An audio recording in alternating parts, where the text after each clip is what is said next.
Kanhan police station अंतर्गत डुमरी खुर्द शिवारात बजरंग दलाच्या पदाधिकाऱ्यांनी मोठ्या प्रमाणात गोवंश तस्करीच्या घोटाळ्याचा पर्दाफाश केलाय।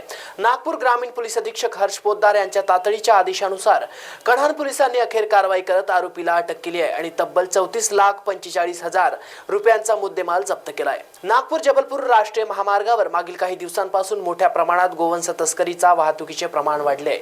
डिसेंबर महिन्यात स्थानिक गुन्हे शाखेच्या पथकाने 2 प्रकरणांमध्ये गोवंश वाहतूक करणाऱ्या वाहनांवर कारवाई केली। मात्र कन्हान पोलीस प्रशासनाकडे याकडे दुर्लक्ष करीत आहे, हा मोठा प्रश्न निर्माण झाला आहे।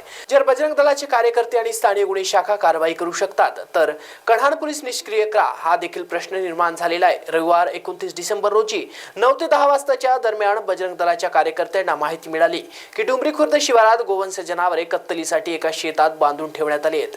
तातडीने या ठिकाणी पोहोचलेल्या बजरंग दलाच्या पदाधिकाऱ्यांनी घटनास्थळी पाहणी केली असता मोठ्या संख्येने गोवंश जनावरे शेतात बांधलेली दिसली। तसेच लाल रंगाची आयसर वाहन क्रमांक MH40 CT 4680 तस्करीसाठी सज्ज स्थितीत उभे असल्याचे आढळले। बजरंग दलाच्या पदाधिकाऱ्यांनी नागपूर ग्रामीण पोलीस अधीक्षक हर्ष पोद्दार यांना माहिती दिली। पोलीस अधीक्षकांनी तातडीने उपविभागीय पोलीस अधिकारी संतोष गायकवाड आणि पोलीस निरीक्षक राजेंद्र पाटील यांना तात्काळ कारवाईचे आदेश दिले।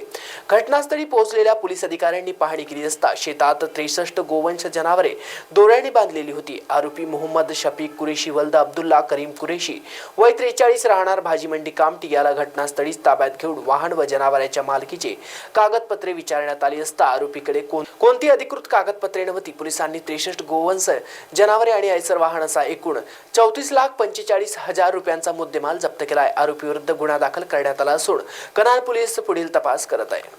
महाराष्ट्र T24 साठी कन्हान येथून ऋषभ बावनकर।